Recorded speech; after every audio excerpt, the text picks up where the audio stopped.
So if you've watched my live streams that I do every Wednesday, you're probably kind of familiar with seeing these large clusters of mine. And I love making them. They make me feel very connected to my garden. And I try everything on them. I start with my dyed fabrics and different fibers. And in the beginning, I was adding a lot of natural materials. I was adding twigs and moss and stones. But this time I decided to make them without that to start with because I knew I wanted to see if I could upsize them into something that would go on a wall hanging. So what I started with here was just sort of trying them against a beige background. I kind of had an idea where I was going to go, but I wanted to try the beige. And now I'm auditioning them on a piece of my dyed fabrics. Oh, I guess I've already decided to do the green one. Decided I picked on the green cluster and I'm auditioning it on that fabric there. And I really like the way that looks on that fabric. And what I wanted to do is take these clusters that are really, they started off even smaller than this green one. And I wanted to make them small enough and flat enough to go in a journal. And so what I did was upsize these with a little bit bigger piece of material. And then I figured if I kept layering up from behind, I could make it large enough to be on a wall hanging. And that black is a piece of very stiff black leather that I got in one of the online sales. And I thought that would be a really good background for a wall hanging. Once I decided I wanted this, fabric to be used as the backing on it, I've got to fray it. And I'm going to go ahead and stop talking for a minute so that I can zip ahead on this. We don't need to have me talking while I'm fraying, although I will talk to you a little bit. I want to talk to you about why I wanted to start doing these clusters this way. Like I said, when I first started making them, they were small. They were maybe about 2 inches long. And the idea was to make something that would go in my nature journals, which, like I said, I would add little twigs or sprigs from a pine tree or things like that. And I loved them, and they were flat enough that they weren't going to add a lot of bulk. But because I felt so connected to my garden when I was making them, I wanted to make them bigger. And I am making nature clusters for sale. I have some left right now. You can always send me a message if you're interested in seeing what I have available. But I just found that this was a really fun way to combine things that I love doing, the dyed fabrics, the different fibers. I like taking pieces of sisal string and tearing it apart, pieces of wool roving, and I'll do a whole tutorial, I think, on doing the how I put these things together. And something I didn't say at the beginning that I'll go ahead and say now while I'm doing this is thanks for being understanding with me doing voiceovers right now. Things have changed in the world, and my husband is working from home all of the time now, and we have a very small house that is very open. So no matter where I go to try and record, you're always going to hear him in his meetings in the background. And that's one thing when I'm in my lives, but it's a little bit harder when I'm trying to do a video to talk a little bit more in detail about what's going on. So for right now, I'm going to try some voiceovers or maybe just some show and tells after a project is done. I've just got to kind of revamp the way I'm doing it. And a couple people said in my lives they were a little bit more understanding about voiceovers when they knew the why behind it. So the why behind it is my choice is not do any videos at all or do them like this so that at least I can stay connected to you guys a little bit. So I've got it as frayed as I could be. I'm not happy with the fact that the fabric is not nice and straight, but I'm going to let myself let it go and be imperfect about it. And that's really hard to do with our art. But our art should be slightly imperfect because we're not perfect. We're not perfect people. We're not perfect artists. And, I need to get over myself and just let it come into being what it's supposed to be. The other reason the fraying is giving me difficulty, and you might find this yourself sometimes when you're dyeing fabrics, is sometimes depending on what you use to dye the fabrics, and I can't tell if that's distress stains or what, it gets into the threads so hard it's really hard to pull it apart. See, now I'm liking that. I'm already liking that. Oh, bonus tip, my leather. This is really stiff leather, and I was able to cut it with my Fiskars bypass rotary cutter. I was so happy I was able to do that and get some nice straight edges on that. I have a lot of it, and I think it's going to make some really nice backgrounds on things. So I've upsized it. Now it's a lot bigger than I started with my couple of inches of little nature cluster, but I'm not sure. I want to add something else to it. So I'm going to play around a little bit to see what else I might put on it. Oh, no, first I'm going to do some stitching. And I'm not sure about this. You guys will have to let me know down in the comments. This is what it looks like without any stitching. And what I'm going to do next is I'm going to stitch around the edge of the green fabric. And my original thought was to stop it from fraying any further, which I don't know. I think in retrospect, I might have liked it better without the stitching, but when you see it with the stitching done, let me know what you think one way or the other, stitched or not stitched, down in the comments. So I'm going to thread my needle, and that takes me a few tries, and I decided on what color thread. And when I get started stitching there, I will stop talking and fast forward through that part because, you know, who needs to watch me do all that stitching, right? It's doing a voiceover is a little different. I realize that getting the energy level right for you so you understand the absolute joy I got in pulling this piece together. What I want you to know is this is something I've been thinking about for a while. I never used to see in pictures, 30 years as a writer, and people would say to me that they wrote their stories because they watched the play go out in front of them and they would just write down what they saw. And I never saw pictures when I was writing. I only heard voices and I wrote down what people said. And then I moved into art and I still wasn't seeing a lot of pictures. But this final piece is something that I had in my head, and I would think about it at night before going to bed, and I would think about the different things I would do with it. And I was just really tickled when I got to the end because darn if it wasn't exactly like what I saw in my head, which I just thought was super, super cool.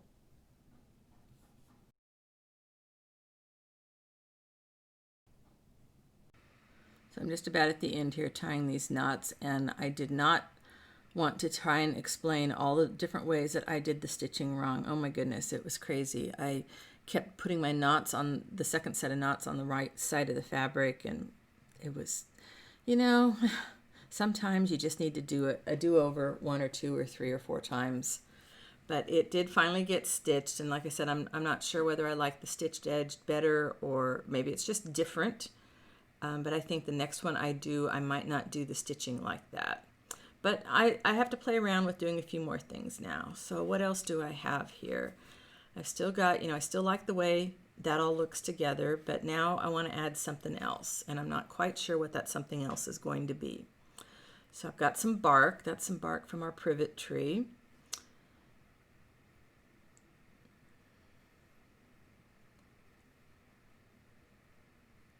And you just have to play with your supplies. You just need to audition things. When I was all done with this, I realized there were a few more supplies I wished I'd brought out. That's some bark from a crepe myrtle, and I think that's going to have to be done with something that either it's going to have to get a lot of glue on it. That's a sheet of mica, and I think that could be interesting. See, it's a totally different look, but it wasn't what I was going for on this particular piece. But I do think that could be something interesting to play with. And I brought in a few sticks, but I wasn't thinking of them for going on the front.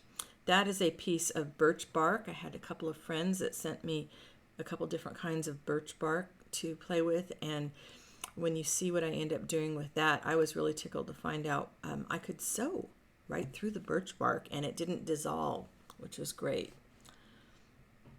Now I'm looking at it like that, I'm thinking, wow, I should have left the bigger piece. That would have been nice. I don't know why I didn't leave that, but I didn't. Oh well.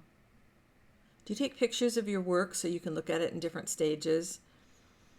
I do that too. Oh, see, now I like that. Why didn't I leave the bigger piece? But all right, I got lots of nature clusters. I can make more. Then I'm wondering about something in the center there. A piece of copper. That's a coconut button, I guess you would say. It had the same shades of green, so auditioning that. It's okay. I got some little stones, and they're nice, but it just didn't seem like it was right for this one. This was another kind of a coconut button, wood button, and it was okay. I almost went with that. Almost. I thought that was going to be a definite possibility. Then I had some of my precious stones, and in my very first clusters I did a lot of sewing the stones to the center of the clusters, and I just really like that. There's a little bit of shine, and they really bring the cluster to life, I think. And yeah, so I'm deciding that one of the stones is definitely the way that I want to go. I think I'm deciding that. Oh, and I want some moss. Definitely want to put a little bit of moss in there. Well, that's lichen that I first grab, and then some moss. So you just have to play around and see what's going to give you the look you want. And I could have built this up even more, and I just decided this one was going to be very simple. Less is more kind of thing. I like that piece of wood, but it's not quite right.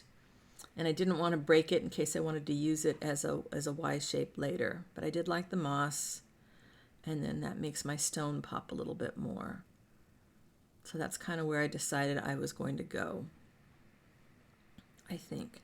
I might have played with that a few more times. Oh, still looking at sticks. Yeah, what other sticks do I have? They just weren't quite right. You know, and you can use them. That would have been fine too.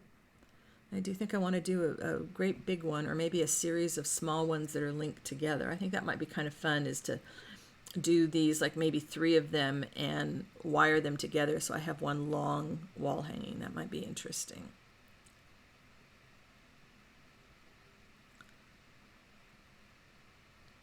And the moss I love that. I've got a big jar of that moss. Try the button. See, I just kept going back to that button because I did like that button. I did like it. You know, and it's okay. This was the first one like this I had done. I know I'm going to make a lot more of them. And that's the joy of art, is that if the first one came out pretty much like what you wanted, but then it gives you ideas for something else, you make another one, and you just keep playing with it. And you just keep exploring. And that's how we grow as an artist, is to just keep experimenting. I mean, when I first came up with this idea to do clusters like this, I was only thinking about putting them in my journals. And then the more I realized how much I enjoyed them and how they reminded me of being outside, the more I knew that I wanted to do more with them. I didn't want them just hidden in a journal.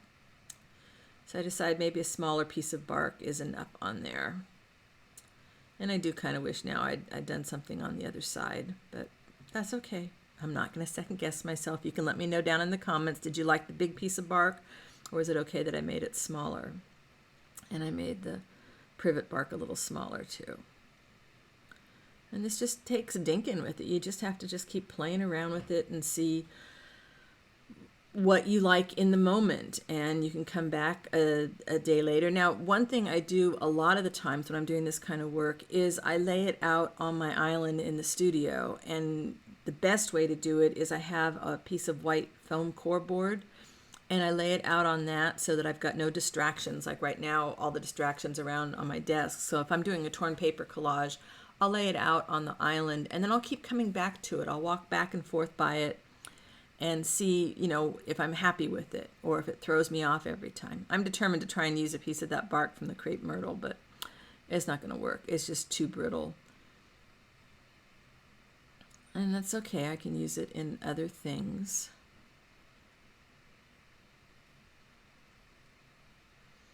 That almost works, but what I became afraid of is that it was just going to break off too easily, and then I would be left missing something. So in the end, I decided that wasn't quite the look that I was going for.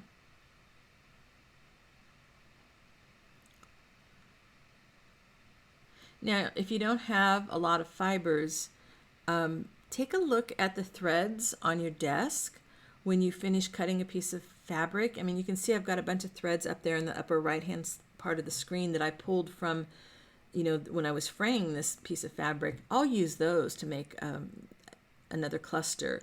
And I take string. I take the string from tea bags, you know, and you can dye that different colors, and then you can fray that. You can separate it. Once you separate it down into those smaller strands, any kind of string, any kind of rope. I have an old plant hanger that I keep cutting pieces off because it's got a neat fiber. There's a lot of things that you can tear apart, like we buy old clothes to tear apart for fabric.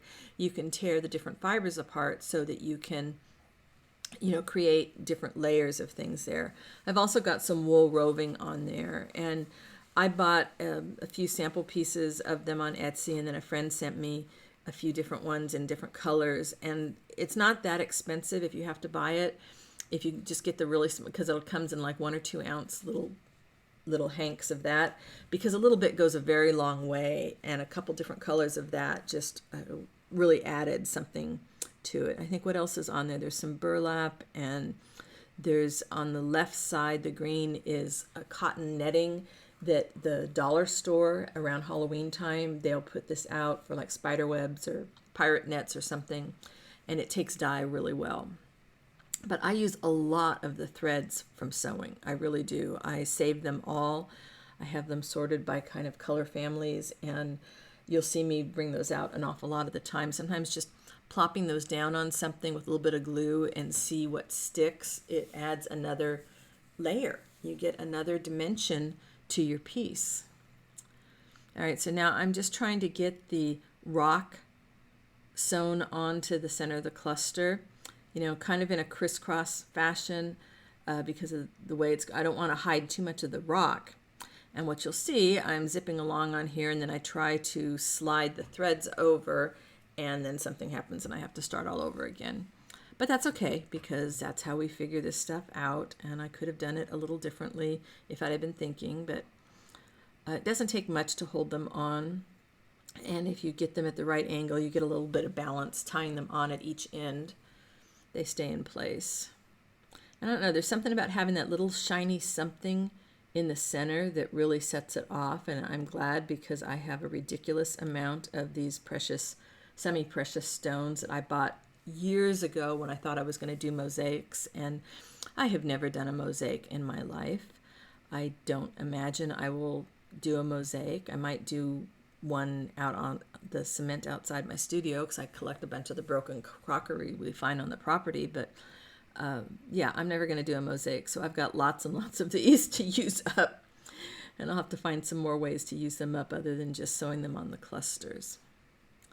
So let me know down in the comments, what do you think of this process so far? What do you think about these sorts of things as wall hangings? And more importantly, what are you working on today? Tell me about what you're working on. I love to hear your projects. I love to hear who's working on books, who's working on ephemera, who's working to destash. See, there's where I lost it. It's like, no, that's not going to work because I can't hold it. You almost get a cramp in your hand. So what I finally decided to do is just a little dab of Fabri-Tac will hold it in place while I'm stitching. It won't hold it long term. You couldn't just glue it with Fabri-Tac and hold it for long term, but it will help hold it in place while I'm stitching.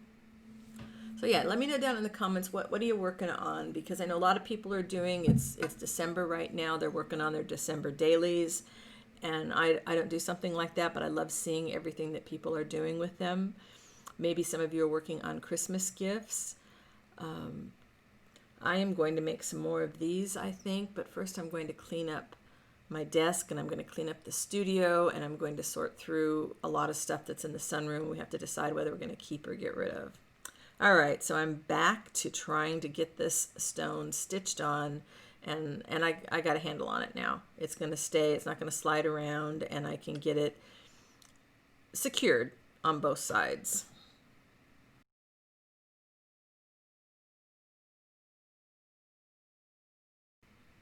So I'm knotting off that thread that tied the stone to the center of the cluster, and I'm really liking that a lot. Just gosh, it makes me happy all over again just looking at it while I'm recording the voiceover.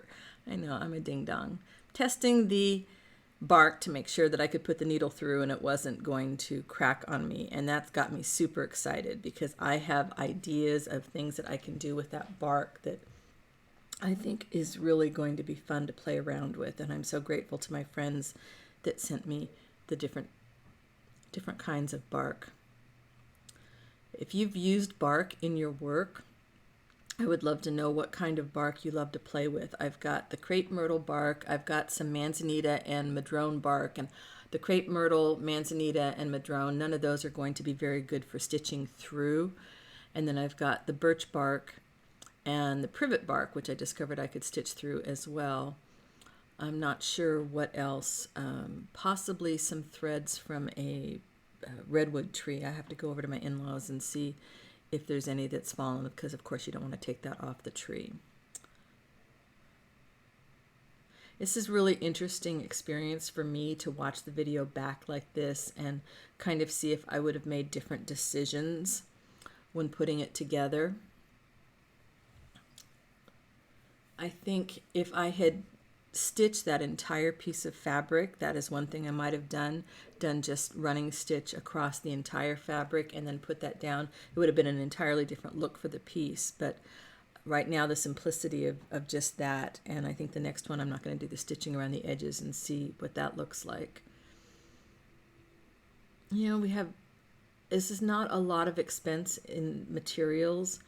The little bit of burlap that's there is from some burlap ribbon that I cut up. I mean, probably the most expensive thing in there, and the only thing I bought would have been some of the roving, but not all of it. And then the stones, like I said, I probably had the stones for 15 years just sitting there in the garage, and I finally brought them into the house, because if you don't have your materials where you can see them, at least if you're me, if you don't have the materials where you can see them, you forget you have them and you can't use them. And that's why a lot of us are continually rearranging our art spaces, is because we can't find anything. We haven't figured out the right home for everything. So I'm stitching the birch bark to this fabric, and like I said, this is giving me a whole lot of ideas of things that I'm going to be able to do with the birch bark, and I'm just really excited about thinking about the things that I can stitch that to and how I can use it both in journals and in other art pieces. Well, that's something else I want to know from you guys. I want to know, a lot of you are here because you make journals, but a lot of you do different things too. I want to know what other kinds of art you do. Do you do art that would hang on the walls? Do you make baskets? Do you do ceramics? Do you do jewelry? Such a creative bunch of people, and I love hearing about the different ways that we work. And that's kind of my goal for next year, is to kind of figure out a little bit more how I work best, especially now that my husband's going to be working from home probably, you know, for the indefinite future, which is wonderful. I love having him home, but I just need to make a few adjustments. And I'm also not a get up in the morning and get going first thing person, so I'm thinking my mornings are going to be my office time, where I answer emails and respond to comments and do any kind of tech work that I have to do, any kind of paperwork that needs doing, because I'm usually kind of ready to get going at about 11 o'clock in the morning. That's when I'm ready to go to work. And then if I can work from maybe 11 to 3, then I consider that's a pretty good day at art making. But I'm going to have to figure out this voiceover stuff, because it totally changes things, and I might do them occasionally, but I don't know. I'm going to have to figure that part out. And then in the evenings, I can go back and finish up any more commenting and that kind of stuff I have to do. Yeah, so I really like adding that little bit of extra stitching, makes me feel better about the stitching around the larger piece of fabric. And we second guess ourselves all the time.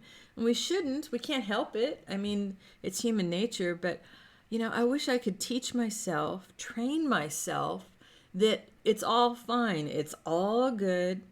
It's all fun. I mean, I'm doing this because I love it. I had the most wonderful time just spending a couple hours at my desk yesterday doing this and seeing my vision in my head come to life. And if it wasn't fun, I would have put it aside. You would never be seeing this video, because it was like, no, it's not fun. I'm not going to do it anymore. So I want to get that other piece of bark down, and my first thought was I was going to stitch it, but really there's not a whole lot of anything. There's that little burlap there, but you're not going to see the stitches, so what's the point of stitching that right there when you're not going to see the stitches? So I try it, and then I change my mind and say, you know what, we'll just put a little bit of glue on there, because although it would be nice to stitch and wire all of this together, that's not going to work. So yeah, I think, okay, I'm going to stitch that to the burlap, but you're not going to see the stitches, and it'll probably just pull the burlap threads apart. Oh, that's another thing you can pull apart. If you've got a piece of burlap and you want to have that fiber, just pull a few of those threads out and then just separate it with your fingers or with a pin or needle, and you can get that same kind of an effect by separating the threads of the burlap, and gives you that kind of a sisal effect, which I've got at the very top of mine. I've got some sisal string that I have pulled apart. I do that all the time. It's one of my favorite things to add to these. All right, so we're going to give it a try. We're going to go in with the needle, with the thread, and we're going to quickly decide this is not going to work. Okay, it would probably work, but it would be a lot more time that is not going to, you're not going to get in the end effect is not going to give you anything. There's no gain. So if there's no gain, then, you know, why bother, right? I was like, yeah, I was like, no. Thinking. Nope, not going to do that. I'm going to just grab some glue. So that one, at least it holds it in place while I'm figuring out where to glue it down, and that's good enough for me. Never quite got the hang of knots that aren't really bulky on the back. Just another one of those things you gotta roll with. But this gives me an idea what my finished piece is going to look like. Now I got all those threads and things all over the black too. I've got to get that off of there. But let's give this a, yeah. Yeah, I'm happy. I'm loving this. This is what I wanted. This was what I was going for. And of course, the first one I had to do had to be green, because you guys know I love green. Green is things growing. Green is the garden. Green are the walls in the house. So I'm looking at sticks, thinking about things to hang from the top, and I think that's what I'm going to use. I'm pretty sure that's what I'm going to use. The smaller one didn't quite look right. Oh, Zoe agrees. You know, she lets me know when she agrees with things. So I'm going to poke my holes for my hanger and just get those ready.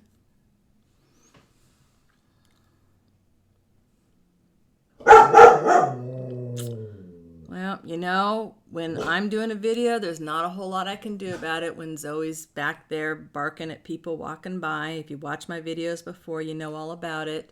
I'd say I'm sorry, but that's just the way life is. All right, I got to get my holes lined up so that so things will hang straight. And this is not something I'm normally very good at. I rarely measure. I just, measuring in me, it's not my thing. It's not my thing because I always mess it up, and then it throws me back into, the one and only home ec class I ever took. And boy, my clothes were wonky in that class. So, but I do get it done. I get the holes punched, knowing that I can. Then I'm thinking I'm going to use that leather to go through there. You audition all the different parts of a project. And I tried the leather, and I really was sure that was what I was going to do. And you can see I've got that copper wire out there, and I'm thinking I'm going to use the copper wire maybe to do something.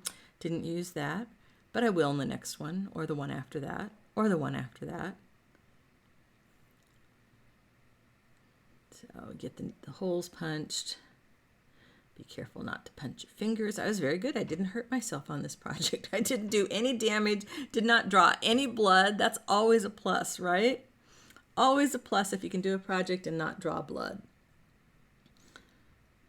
So I'm sure I'm going to use that big stick, and I'm going to use that leather or that wire. And then it gets to the point where it's like, no, the wire is not going to do it for me. But I try. I'm thinking that's what I'm going to use. I was thinking I was going to wrap it around and have it hanging through the holes. And I decided I really didn't like I needed to have enough space. Like if I did this next one I do, I need to make sure I have enough space at the top so that I could use a big one like that. But I didn't want the stick overlapping the fabric, and I didn't like that space at the top of the leather. I really wanted the stick to sit on the leather. So what I'm going to decide very soon is that I need a different stick. I need to go find a different stick in order to make this work. And I grabbed a few other sticks. Well, not to the garden. I went to the studio spot that I have out on the deck, and I tried a couple of other sticks to see what I could do with it. Like the curve, but it didn't quite work with that piece. It was like, no. This was a slightly thicker piece of coyote brush, and I almost liked that one. I almost went with that one, but it didn't feel right. So sort of like, you know, the three bears. This one is too big, this one's too little. And then I thought, well, what if I break one and put them together? And that gave me the look I wanted. I really liked that. It's like, okay, I can work with this. I can figure this part out. Yeah, that's going to be good. All right, so decision is made. Now I changed my mind. The wire is gone. The leather is gone. I'm going to use this Sicily kind of rope instead, because I think that just kind of ties it all together. And then it's like, what am I going to do as far as a needle goes? Because even a really fat needle, I was going to have difficulty threading that. And I tried a couple different things, and it didn't work well. Then I realized I had a really big hole in the leather already, so maybe I didn't need to, you know, I was looking for the hole. That's it. I was looking for one that was going to fit. And I tried cutting it at an angle. I tried putting a little bit of tape on it. I tried pulling it through some thread stuff. And I even tried a needle threader, which was hysterical because, of course, it wasn't going to work. So, yeah. So we're just going to make the holes a little bigger. And I did find a bigger needle, so I just needed to make the holes a little bigger so the head of the needle was going to go through there. So just checking that I can get it through the hole. Took me a while to remember where I put my really big needles because I don't use them very often. Again, because I don't have the proper home for things, it took me a while to find them. Once you find the proper home, it makes all the difference in the world. Just got to work on nailing that proper home for stuff. All right, so we'll cut off the taped up stuff and figure out, oh yeah, I was going to try the thread stuff to see if that would help me get it through the needle. You know, and that's designed to pull your thread all the way through, but I thought, well, maybe I could at least form something at the point to help me thread the needle. That's all I wanted to do, is get the needle threaded. You know, the simple things, it shouldn't be that difficult. It was easier to thread a small needle than it was to thread the big one. And then trying to figure out how long it is. And I made it longer than it probably needs to be, but that's okay. I was trying to figure out if I'm wrapping it around the stuff, how much I need. And there's probably a formula for that kind of thing, but you know, I had enough of it. I can cut some excess off later. Just had to figure out how to, you know, I haven't ever done something like this. This is a completely new area for me, and I'm looking forward to doing more, but yeah, I'm going to have to clean off that black stuff. But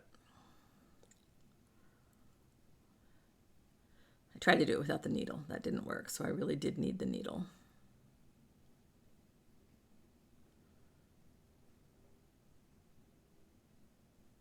I probably could have used the tape on that one with the bigger hole in the needle, eye of the needle, but oh well. I eventually got it done.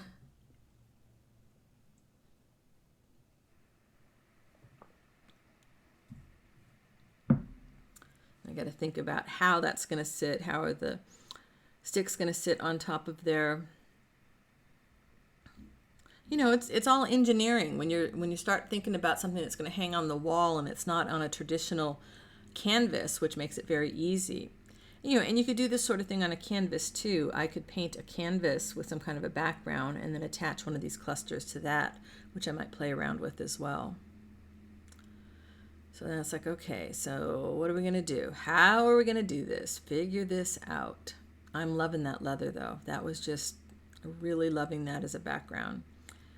When you see it in person, it adds just another texture to things. So then it's again, you know, how are you going to do the sticks? Where do you want them to lay? I didn't want to see a little bit of the leather at the top of them. So I needed to figure out, you know, and I thought that would be the easiest thing. And I dinked with that a whole bunch of times. It's like, well, I'm going to do it like this, but now I'm going to see the leather at the top. And yeah. Overthinking much, Susan? Yeah, it's a specialty of mine, overthinking this sort of thing.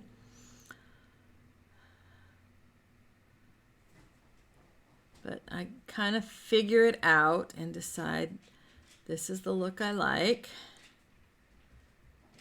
Do it on the other side and get those threads to go in a little bit. I didn't want them hanging out on the bare space.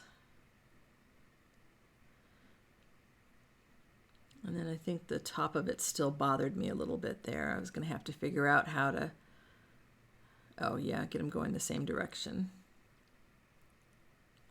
Except I didn't, yeah, I did. No, I didn't. The other side was done. Oh, it doesn't matter. Susan, it doesn't matter. It doesn't matter. What matters is figuring out how to hang the darn thing. And I don't like it. It's like it's almost, but it's not quite. I can see the potential with where I want to go, but I didn't want to see all that leather at the top. I was going to have to, and then make sure I had left enough room. And it was pretty tight. So next time I'm going to cut my background piece a little bigger, or my fabric that's going on it a little smaller. And we got to go through the whole thing all over again.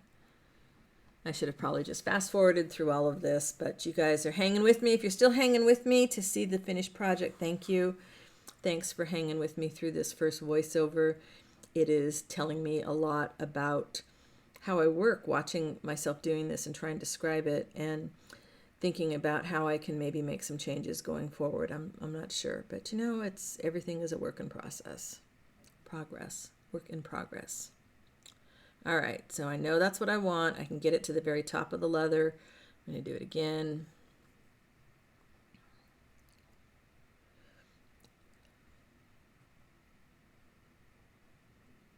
And I had it too much on one side, so I had to unwrap it a little bit on the one side to make it look like they matched up.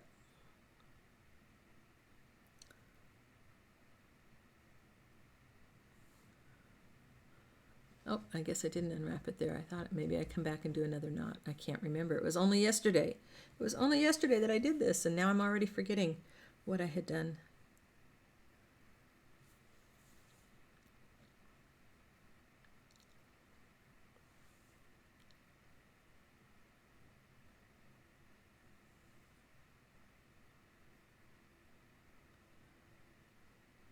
We're so picky, right? It's got to be just right. At least I'm so picky. Maybe you're not so picky. Yeah, I think I figured out there that I just didn't quite have it set quite right. So yeah, I'm gonna have to do something again. Oh, Susan. I don't know. I probably could have just cut all this part out and just showed you at the end, but I'm not big on the editing. So I'm counting this time to get them even, get them in the right spot.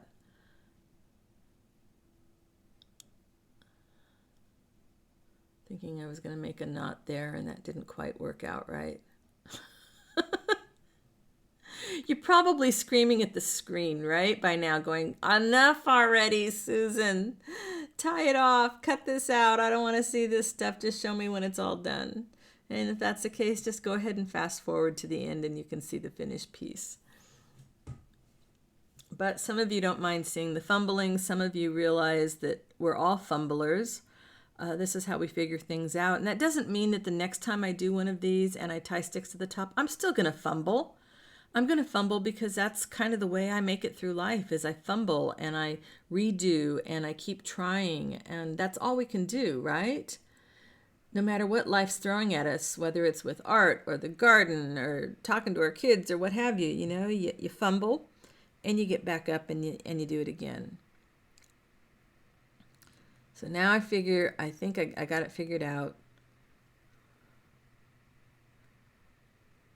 I did not think that this would be the fussy part of it. You know, I thought that this would be the easiest part, and I was wrong. And maybe it'll get easier for me, but I'll probably still fumble around with it just because, like I said, that's my nature. I'm a noodler. You know, I just like to kind of mess around with that kind of stuff. And like I said, I was in my happy zone. If you're in your happy zone, you don't care how many times you have to redo something. Unless maybe you're doing a video and it was your small, quiet time that you had to record the video. But if I'm in my happy zone, I don't mind. I'm just learning more about myself. I'm learning more about the materials that I'm working with. And, there's no rush. I get very worried about people that are racing to finish a project. It's like, I got to get it done. I got to get it done. It's like, why? Is there somebody standing outside your front door with a check for $1 million saying, here, as soon as this project's done, I'm going to give you this check for $1 million? If so, well then, by all means, go right ahead and finish that project and get your check. But for most of us, that's not going to happen. Most of us are creating as some form of therapy, some form of relaxation. And for some of us, like me, it's a business. But even though it's my business, I don't want to work that hard, that fast, just for the sake of getting it done. I used to do that in my writing career. I don't want to do that with my art. See, I figured it out. I got there. I got to the end. And now I've got these little fibers all over the black things, so I know I've got to clean them up as best I can. And so I think I get some Scotch tape and just kind of do the, if I'd have had one of those clothes roller things, that would have worked too. But I just want to clean it up a little bit because all those little fibers get on it. So don't be in such a hurry. If you're hurrying through the process, not only are you sometimes going to make a mistake that maybe you wouldn't have made if you took your time with it, but you're not going to get the joy. And you got to get the joy from the creating. The joy, it infuses itself in your project. And so when you're creating something you love, when you're doing a process that you love, honest to gosh, you can't see it. You can't reach out and say, okay, right there, I can see that spot on that piece of black leather. That's Susan's joy. You can't see that. And yet, when everything is all done, when the project is finished and it's hanging on the wall or the journal is on the desk, that joy that you had in creating, it comes through it comes through. We can feel it. The energy is embedded in the project. I totally believe that. And you can call me Wacky Doodle, and that's fine. I live right outside the hippie central area, and that's fine. You can call me wacky. But I believe the energy from us as creators embeds itself in our art, in our music, in our writing. It embeds our energy is embedded in everything we do and everything we put out in the world. So make it good energy. If you're frustrated all the time and you're screaming at yourself, and why didn't you do that? And why did you make that mistake? And why is that crooked? And who wants that kind of energy? Be kind to yourself and say those kind things to yourself while you're working on a project. And then the project flows better. And then that energy is in the project. I'm just using Fabri-Tac to glue this down. And I just love how it made a really nice clean connection with the leather. I didn't have any wrinkles and nothing bubbled through my fabric. I just put a very thin layer of it to hold it on there. It didn't take much. I did do a test on it first to make sure it was going to hold on the leather. Now see, I could look at this right now and say, wow, the bottom, the top looks kind of straight and the bottom is crooked. Oh well, I know my stitching is not completely straight either. It is what it is because I am what I am. I'm not perfectly straight. I'm a little crooked in places. I'm a little lumpy in places. This is life. This is real life. Don't let yourself stress over your project not being perfect because none of our projects are perfect. Figure I can put a little bit more behind there. It doesn't matter because the cluster is going to go in the center. But even at that, nothing came through. So we're coming up on the finished project and people, I'm so happy with it. So happy. Putting a little bit of glue on the bark, even though it's stitched on there, just to help it not flop down. And the Fabri-Tac worked great for the bark going to the fabric. That was totally fine. So good to know what kind of glues. Fabri-Tac is kind of stinky, but it's nothing as bad as using like E6000.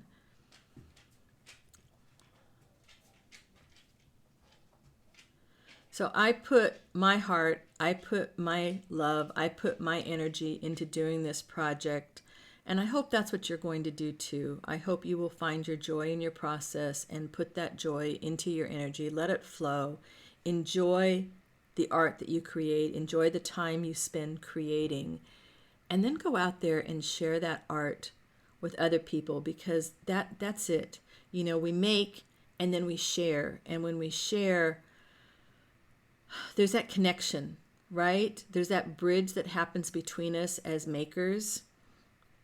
And there's nothing like it. There is nothing like being able to share something you finished with somebody who gets it. Because sometimes we share with family members and they're like, oh, that's nice, great. You know, don't let them suck your energy. Don't let them take that joy from you that you got in creating a finished project.